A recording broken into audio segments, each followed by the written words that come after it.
If it makes you money or brings us happiness, you'll find it right here. This is The Purple Tie Show.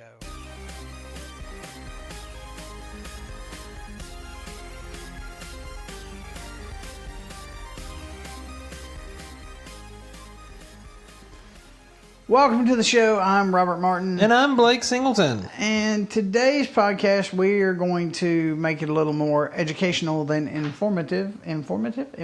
We're going to make it informative and educational instead of informal.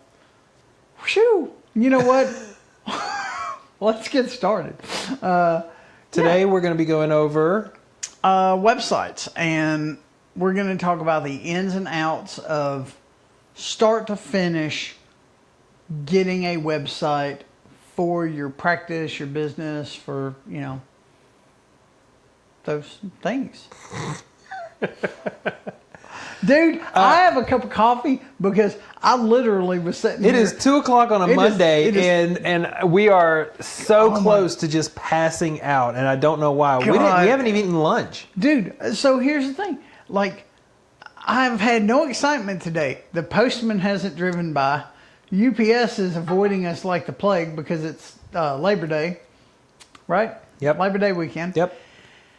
And there's a hurricane sitting off the coast of Florida, and it's just sitting there spinning. It's being lazy too. I'm like, well, I'm going to be lazy as well. And I just, oh my God, this day is just dragging. But neither here nor there. That has nothing to do with websites. So let's go ahead and jump into this. If you are a member of the Southern Medical Association or a similar organization, getting a website is stupid easy. It is ridiculously easy. A lot of your membership type organizations like Southern Medical Association, which is open to, you know, doctors, surgeons, pediatricians, GPs, stuff like that. They make it really easy to get a website. I'm sure the Chiropractor Association has a way to get, you know, a website. I know and that sort of thing. The guy we were talking to with the X-Ray Association, I don't remember what that was called. Oh, the Radiology Association. He was incorporating that into his organization as well. That they could get a website fairly easily. So the barrier to entry to websites is a lot lower than it used to be. For sure. It used to be like a disaster waiting to happen. So the very first thing that you need is a domain name. Yes. I'm waiting. That is correct. I'm waiting for the web guy to be like, you were taking it away. You were doing great. Well, you know, I'm just tired. So you need a domain name, and the shorter the better. That's what I was waiting on you to say. The shorter the better. If you can get a .com, get a .com, but it's not a necessity Stay anymore. away from .org because that makes you sound like a nonprofit. That is the only caveat that I would put on here. The .org. Also, try to avoid the .co. .co. Oh my God. Funny story. .co is a valid domain type. It's a valid domain type, but oh my God, whenever Purple Tie Guys first started, it was the Purple Tie Co. No, it was just the Purple Tie. Right, thepurpletie.co. Yeah. The Purple Tie Co. And we were the Purple Tie Co. on Facebook, Instagram, YouTube, blah, blah, blah, blah, blah. And this lady comes in and sits in the office, and she's with a redevelopment thing for the community. And she takes out her pen and puts an M behind the co, and she goes, I see what you did there. You forgot the M. And I was like, it took a lot of composure, restraint, and teeth gritting not to be like, no, I didn't. Thank you very much. And if you know. I obviously wasn't there for that because I was a big advocate for the .co. Oh, you weren't there. And like the next day, I was like, we have to get rid of this. And you were like, but why? I'm like, because we have to. Yeah, we ended up going with some long, drawn-out name. But it's not that way now. It's the Purple. It's just purpletieguys.com. We own thepurpletieguys.com too. But Yeah. purpletieguys.com. So the takeaway from this rant is... Or brand. Now, you said as short as you can get it, 6 characters or so. Or keep it on brand. So if you were like, Inverness, which is, south of Birmingham, Inverness Family Care. Make it InvernessFamilyCare.com. Make it a either on brand or short as possible. So a good example of this is we have a client in California that used to have a very long, it was the doctor's name, and I'm not going to repeat it right now because I'm sure I'll mispronounce it, but he's a dental implant doctor. Periodontist. He is a periodontist. I'm sorry, I'm thinking about the wrong person. He'd be very upset. He would be. He is a periodontist and a TMJ specialist. So they changed their domain from Dr. blah, blah, blah, blah, blah, blah, blah, blah, blah. It was very, Doctor in 30 characters.com. To yourgums.com. Which he had been sitting on for a number of years. Yes, he had owned that for a number of years. Oh my God, that's a great domain. Why are you not using that? And they're like, I don't. Is it good? And I was like, it wasn't the doctor's name because it wasn't the doctor's name, so I thought it wasn't going to be good. Yeah, it wasn't that. It's not. And I'm like, that's amazing. Yeah. Periodontist, TMJ, yourgums.com. That's awesome. Yeah, and from a marketing and now that we've said that, they'll go look it up and figure out that it's Dr. Benveniste. Yeah, well, I didn't want to mispronounce his name. So, but... I think I got that right. I think you did too. The thing to remember about the yourgums.com, though, is as far as marketing goes, it's easy to remember. Absolutely. It's easy to spell. That's another big thing. And listen to that coffee cup. Oh, and do not, well, I'm trying to stay awake, man. Do not spell something funny. Like, I'm going to spell eye doctor with an I instead of EYE. Or I'm going to spell it. Like, don't. Okay. Just have the thought here's the thing. and let it go. Here's the thing. You're trying to stand out in your field. We get it, right? You want to be unique. However, whenever you're being clever like that, 9 times out of 10, it's going to backfire because you have to educate the audience to know what you're talking about. It's like... You're going to end up spending more marketing dollars getting people to remember the letter I, doctor, and have it relate to an eye doctor than them thinking it was a Apple repair shop. Well, unless you rip it off like every other, person and be like, lowercase I, capital D, doctor. I'm the eye doctor. Yeah. I mean, it just doesn't. But see, that still makes me think that it's an Apple iPhone repair company. It does. It's just, you wouldn't. Because of the branding. Exactly. So, bariatric, right? Bariatric is not spelled the way it sounds. Right. And I don't know if you know this, but whenever you spell bariatric in Chrome or whatever, it shows you've misspelled it, even though you've spelled it correctly. I've seen that multiple times. And it's very aggravating. I did a press release for a client of ours, and the name of the company has bariatrics in it. And I submitted it, and Google was like, you misspelled bariatrics. And it had already submitted. And I freaked out. I was like, oh, God. And so, I've got an old school dictionary busted open. I'm trying to have bariatric combine words to make a word to make sure I hadn't misspelled it. And, I'm looking on the... It was finally, good, I went to the doctor's website and was like, B-B-A-A-R, and letter for letter to make sure that I hadn't misspelled from window to window. It was so bad. All right. That's the other thing, though. Don't something that's difficult to spell or that is commonly misspelled. Yeah. Avoid those. Yeah. Altogether. So the place to get the domain name, we get all of our stuff through Namecheap or GoDaddy. I'd love But to there's put a ton of. yeah, I'd love to put affiliate links in the description for you guys to click on. But as far as I know, you can't get affiliate links, or it's really difficult to get affiliate links through GoDaddy and Namecheap. You know, so, if you love the podcast, you can support it in other ways. yeah. But, so we get ours through Namecheap, GoDaddy. There's NetSolve, which is expensive. That's Network Solutions for those of us not in the know. Oh, I'm sorry.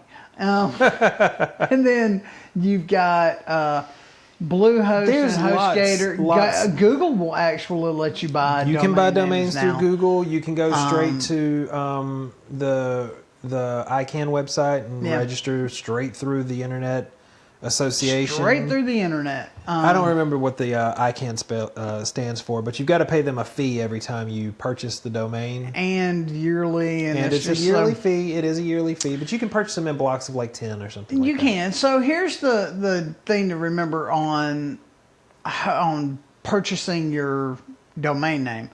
A lot of companies, like the reason I like Namecheap so much is they give you a private listing right off the bat. And why a private listing is important is if you have ever known anyone that has registered a domain name and then like 6 months, 8 months later, they get this letter in the mail that's like, your domain's about to expire. This is an important security notice and blah, blah, blah. And it's just a scam. And the way that they got the information to do the scam is by going to... It's called Whois. Yeah, they did the there's a Whois service. lookup. There's a service called Whois where you can look up information for domains. But with private domain registration, that is all obfuscated through the registrar. It just shows that it is through Namecheap and that's it. Right. So if you ever... GoDaddy charges for that, by the way. Yes.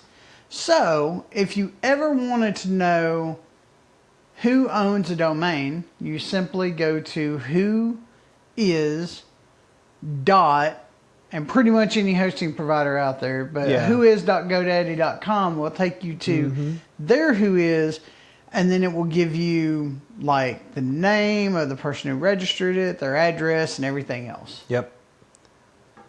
So that's pretty much it for... Is that it for domain names? For domain names. I'm surprised we talked so long about that, but yes. I got to get this out of the way. I don't even think I'm going to cut that. I think I'm just going to leave it in there. It's so bad. I'm telling you. What is happening right now? I have no You are clue. ingesting caffeine directly. I know, and it's the good stuff too. Afterburner. So I love that afterburner. the next thing is hosting. You need a hosting I'm going to service. open my handy dandy OneNote and help me keep track of this because I don't know if we're going in line or whatever. And we're going to go in line. You need a domain name first, then you need hosting. Yep. Now, for hosting, the same rule applies. You can get hosting from, all kinds of people. GoDaddy, 1&1. We forgot to even mention them. We've used 1&1 before. They're good. They're good. They're just not my expensive. favorite. Yeah, they are They're expensive. You got Host9, which I would not recommend. You I have wouldn't- HostGator. HostGator's fine. I wouldn't recommend. You have Bluehost. I would not recommend Bluehost. We're going to talk about Bluehost in just a minute, maybe as a side note. We'll talk. Bluehost deserves its own podcast. That's how much we do not recommend Bluehost. Yeah, it's really, really bad. Now, I will say this: buying domain names through Bluehost is fine because you can buy a domain name. Like literally, you can go to your street corner, find a dude in like a duster, and be like, "Hey, man, you got any domain names?" And buy one, and you're probably safe. You're exaggerating. It's not, you know. But That's you an option. do your due diligence whenever you're doing any of this stuff. But for hosting, it's all about the features that they offer, right? GoDaddy has solid hosting. I mean, 99.99% uptime. All of their support is... All the support's US-based. US-based. They answer the phone. That's what... This whole... Hold times are usually really low. So I will say that I have used Apple Chat to chat with technical support, and it's probably one of the best features Apple has. I agree. I enjoy it. I agree. However, when you have a very, very technical issue, and it's not like, hey, I need to know about this one specific thing, if you got a technical issue, chat's probably not the best way to take care of that. I agree. It's actually picking up the phone and talking to someone. So GoDaddy will actually pick up the phone and talk to you. And that's why we typically recommend them. Host9 is good if you're just going to have a couple of websites on it. Host9 is good if you have 10 or less websites. Their hosting packages are weird because you can host up to 10 domains in a package. And then suddenly it's like, let's jump you to 100. It for is $70 a month. It's like, $10 a month for 10 domains, and then you have to jump. Of course, I don't think anybody that is listening to this particular podcast really needs 10 domains. You don't know that. There's the president of some urgent care that has 82 clinics could be listening to this and go, I need a website. Urgent care, DecaturAlabama.com. Urgent care, HartsvilleAlabama.com. Urgent care, Hawaii. Yep. So GoDaddy's probably the number one. I think HostGator, we haven't really had much work with HostGator, but they're okay. We've got a couple of clients with HostGator. We had something good. hosted with 1&1. They're okay. But yeah, and again, if you're going through an association that offers a website as part of the package, you're not going to get to pick any of this. It's just going to be provided for you. It's going to be one of those beautiful things that you don't have to worry about. Yes. But if you're doing it on your own, you do have to worry about it. And the thing that you want to look at is, because you kind of touched on it and then we veered off because I went on to a rampage. That's true. Look at the options they offer you. Do they offer you free backup? Yep. Do they offer you Is there private listing? Do they have security for the website? Do they offer you email? Do they offer you email? Or if they have email included, make sure it's good email. Whole other topic that I don't want to get into right now. Oh my God, yes, because we could complain about cPanel email.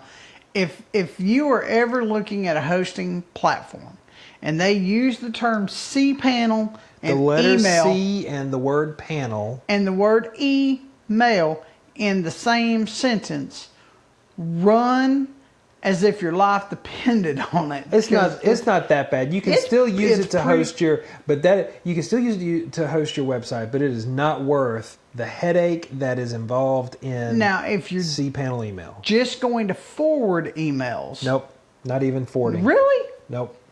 Mm-mm. Well, y'all heard the tech guy. Not even forwarding. It's not reliable. It is not reliable. We should thank our sponsors. This is a great spot to do that.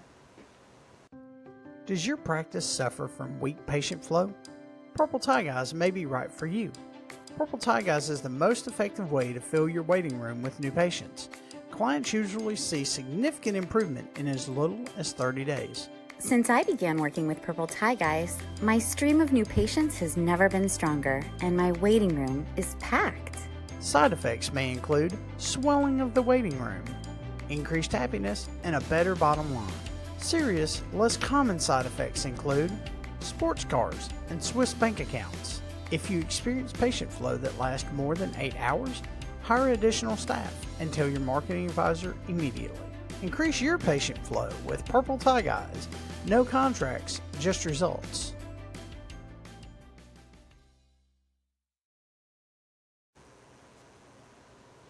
Okay, so the next thing we need to figure out how you're going to store this website, what sort of content management system you're going to use. Which is abbreviated to CMS. Right. For content management system. So if you ever hear anyone say, what CMS are you running or whatever, that's what they're talking about. What houses the website? Because in like WordPress, you have blog posts and pictures and all this other stuff, and the content management system is just that. It contains all the stuff. Yeah. So, but you also have Joomla and Drupal and October and ProSites, and there's infinite like 15, numbers of CMSs. Yeah. Here's the important thing to know about CMSs when you start choosing a CMS. Not all CMSs are created equal. And not everyone can work on every CMS. Yes. Since I don't think that the audience listening is going to be building a technical site, because a lot of the CMSs that are really popular are built for ease of use. WordPress is obviously the most popular CMS because it is the easiest to use. Well, now we also have to talk about some freebie stuff too, like Wix and Squarespace and that sort of thing. Like that sort of muddies the water, though. No, I mean, it's not really a content management system, but kind of a content management. Okay, well, let's talk about this first. All right, so WordPress is sort of the average Joe's intro guide to CMS. The barrier for entry is very low. It is the VW bug of it websites. Just runs. It's very customizable, very easy to work on. Almost everyone works on WordPress. Yep. Then you've got the second and third place, which is Joomla and Drupal respectively. Joomla, if you say anything positive about Drupal, I will stop this podcast. I'll stop this podcast, and I will beat you. I'll turn this podcast around right now. I'll turn this thing around and go back home. Joomla and Drupal are unique. That's a great way to put that. You can stop that sentence right there. They're focused more on security than WordPress is. WordPress has plugins that can make it as secure as Joomla and Drupal. If the person who is setting up WordPress understands the security and stuff, because we spent a lot of time working on security of WordPress sites and that sort of thing. Right. So Joomla is... Here's the thing about Joomla and Drupal. They are not as user-friendly to work on, so it's going to be more difficult to find somebody to work on them. And they are not as popular as WordPress, so you're going to end up having a harder time finding specific add-ins and modules and plugins for those to do things that you want them to do. And there's a lot of times that people that make the plugins just fall off I'm not going to support this plugin for Joomla anymore. The infrastructure for the add-ins and the modules for Joomla and Drupal is just not as robust as it is for WordPress. So there's not as easy a way to get your updates out to people who are using your plugins in the first place. But the main downfall to not using WordPress for Joomla and Drupal is the fact that they are just not as SEO friendly. That's true. As WordPress. For some reason they are just inherently harder to rank. So when we talk about SEO and search engine optimization, we're basically talking about how do you get to page 1 of Google when somebody searches for, like if you search for Purple Tie Guys, we're the #1 search result that pops up. That's SEO. That is, we are optimized for Purple Tie Guys to show up in the search results. WordPress is probably the easiest to work with. Joomla and Drupal's the hardest. Yes. In my opinion. Yes. Joomla's okay.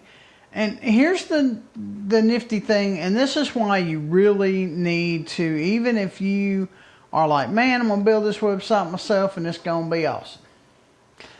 This is why you should still consult someone that does this on the regular.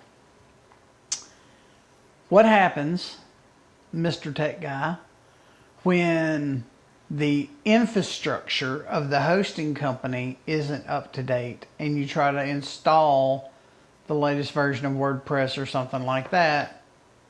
Either it won't install, one of two things happens. It either just won't install and gives you an error, or it does install, which is worse, and then it just won't display your website because the infrastructure for the website is not up to date and can't handle the new code. So there's this. So if there's ever been, websites is a lot like adult Legos. Like, you can snap all the pieces together and build a cool thing. Oh, yeah. But if you don't know how they snap together and which ones you have to get next and how to build that, it's very difficult to figure it out on your own. Well, let's think of it like this. Let's say that you started off way back in the day, and we're going to use the same building block analogy, right? Your original building blocks were Lincoln Logs, right? Mm-hmm. They snapped together great. They were really rudimentary, but they got the job done, right? Yeah. Halfway through building this cabin, you swap to Legos, which are better, but you're trying to build on top of Lincoln Logs. It'll work if you're careful, but it won't be stable. That's a great example. I'm really proud of you for that example. Thanks. So, and then, so we've got our website domain name. Yep. We've got our hosting. Yep. We have figured out what CMS we want to use. Yep. So what's next? We've decided that we're going to build it ourselves. So now it comes down to... Well, the next thing in the list is working with a designer. Wow, that could be a podcast episode in and of itself too. It could. We can sort of 30,000 foot overview of it now. I think that's what we should do. 30,000. There'll be a podcast later in this series that is all about working with the designer, but 30,000 foot top down level is don't hire your, cousins, nieces, nephews, uncle's friend to build your website, because there's nothing wrong with that, except when something hits the fan, they're either hard to get a hold of, or what I find more often, they drop off the face of the earth. Yeah, what I find most often whenever there's a friend or a family member that does the design work is that if there's a problem or you need something updated, it's not their issue. They were doing you a favor. Well, the other thing is you feel obligated because you're not paying this designer to build this website. You feel obligated to be like, oh, yeah, I like that. But the truth of the matter is, I don't really like that. I have been undercut on several occasions where I would go in and quote us a website to be built, and somebody's family member or a friend or somebody they knew from church would come in. I can do that for I can free. do that, yeah. Don't pay them. They're going to charge you how much? Yeah. No, I can do that. And they can probably. They probably can do the basics and get you set up. But they're not going to be able to... When you work with a designer that you pay and you hire out, you have a contact. This picture is not right. I need this picture changed. I want to add a picture of Debbie to the website. I need to add a picture of Debbie to the staff section. Can you do that? Sure can. Sure can. Probably have it done today. Yep. I mean, that's just... Whereas... That's the difference of, let me try to get a hold of, Bobby Sue. Bobby Sue, I need this picture added. Well, now Bobby Sue's not a Photoshop expert, and there's some crap in the background that you need taken out. Something else that I see on a regular basis, and then we'll probably move on to the next section, is that whenever you hire out a designer, they can streamline your website to run faster than if it's something you don't do on a regular basis. So if you have a friend or a family member that say they can do that, with WordPress, there is a very high probability that you'll have 150 plugins installed and that site's going to run like crap. It may look gorgeous. Glad you said crap and not the other. Poop. But speed can also bump you down in the rankings. Well, that's another... I know that's another episode, but speed is crucial. Speed, mobile friendliness. There's so much that goes into the design of a website. At least consult a designer. Yes. What's our next if you've had a website built by a friend or a family member and you don't think that it's operating the way that it should be, ask a designer. Yeah. And don't hire a designer to do your SEO because those typically don't go hand in hand. But that's another episode as well. Yeah. So we're going to skip the 3 points under working with a designer and go straight to promoting your new website. Ooh, fancy. So I see a lot of people will build a new website and or I know where you're going with this. Let me take a sip of coffee. Yes, so you spew it all over the wall. Would you stop that? And they don't put it on anything. They don't. They build the change their website. business. They They don't put it build on the anything. website and then they don't tell anybody about it, or they don't even tell Google about it, and they don't spend the money to promote it. So it's like having this fancy sports car sitting in the garage that you don't drive anywhere because You don't want. I don't know. Are you ashamed of it? You I don't want to mean- get it dirty. Oh, well, I don't want to get my new website dirty. It's raining today. I'm having a real hard time not being angry right now. Get your website out there in front of people because why did you spend all that money building it? And let's say you didn't spend money. Let's say you got Billy, what was his name? Bobby Sue. So you got Bobby Sue to build it for you. We're in Alabama. Bobby Sue's a thing. Why are you not showing it to people? Why have you not put it on your business card? Why have you not put it on your letterhead? It's not even that. It's okay. They put up the website. They don't put it on their print material, because it costs $100 to reprint all the business cards or whatever. First of all, spend a little money and put it on your business Well, card. Second of all, hang on. They don't put it on now. They don't put it on Google, right? It costs no money. It takes very little time. All you've got to do is go request that it be indexed. If you don't know how to do that, call somebody and ask them. Call whoever built the website. But like, hey, did you index this thing? Hey, with Google? Bobby Sue, you know how to index this with Google? Well, so okay, you're gonna spend. Let's say you got Bobby Sue to do it. Bobby Sue did it for $1,000, Okay. which is cheap. You won't spend $100 to reprint business cards so that you We're can put your going new. back to business cards. Well, we are because it's frustrating because you spend this money on this website and then you don't put it. Okay. Your website should be the foundation Side of tangent. all other marketing you do. I agree. It's a living, breathing, Document. representative for your company that is there 24 hours a day, 7 days a week, 365 days a year, that never gets tired, never takes a break, and anybody Don't can go day in there. and don't ask for a vacation Don't and ask it for doesn't ask for a pay vacation. raise. Right. All right, side tangent before I get. No, I know. I'm going I to know. side tangent real quick, right?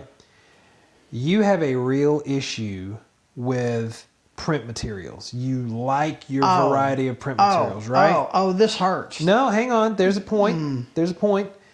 There is something else that people tend to do whenever they start their website adventures that really aggravates me. They will, Tell us what grinds your gears. they will purchase a domain, and then 2 weeks later, they'll buy another one and want to use that one instead. That they like better. And then 2 weeks later, they'll buy another one Oh man. that they like better. Now I was guilty of this whenever Purple Tie Guys first started. I bought 15,000. Well, I'm just different thinking domains. about there's a particular doctor that I don't know if we should name or not, And we won't name. but they bought Dr. blah blah blah blah blah blah blah blah.com, right? Yeah.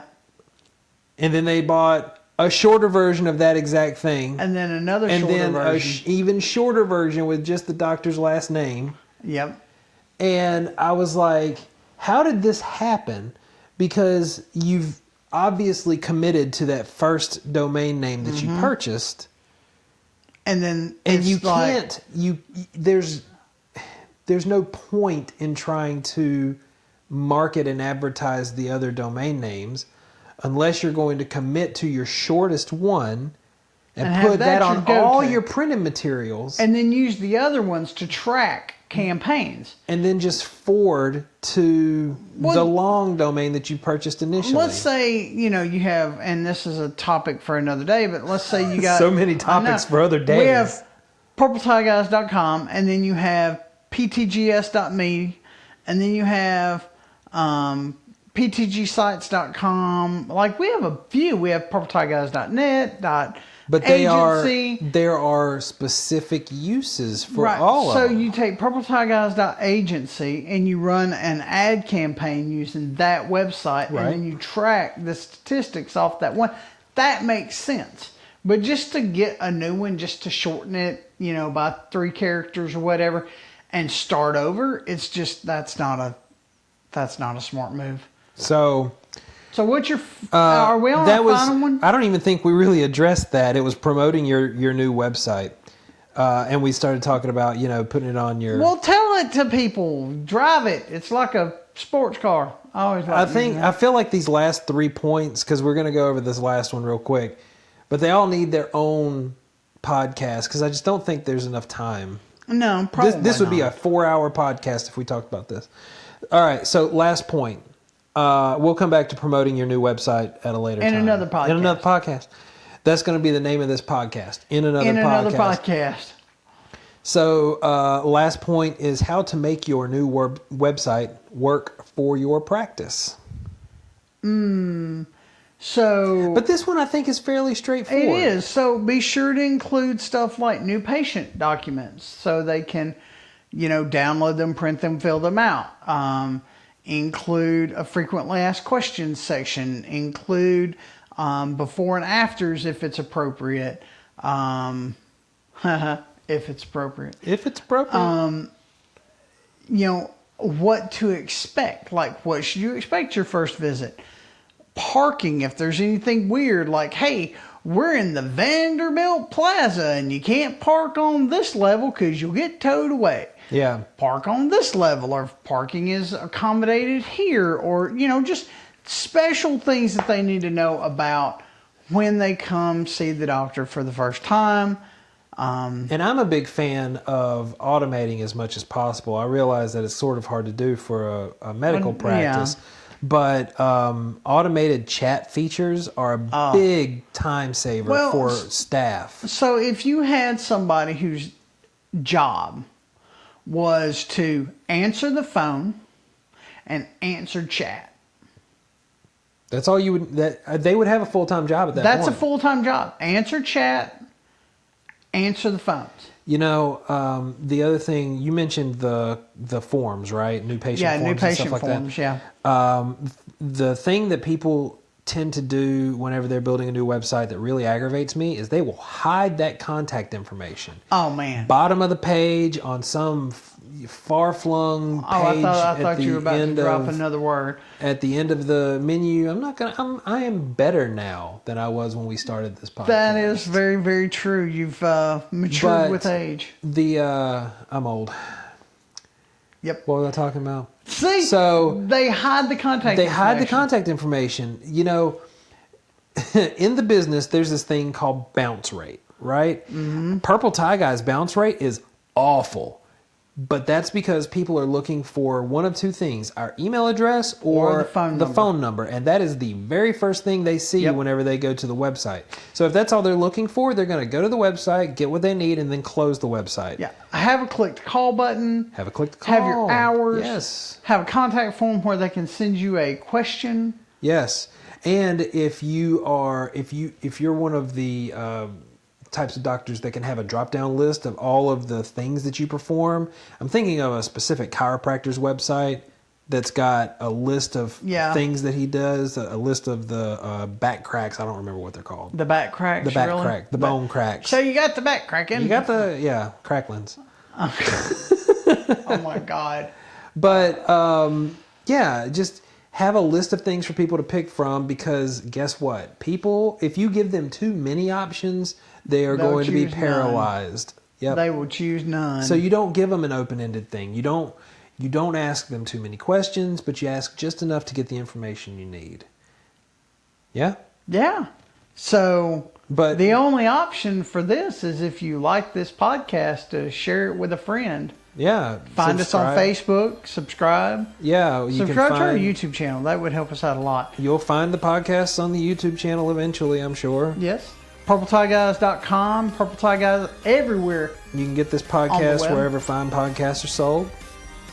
They always give these away. You know what? I think this is the end. For you.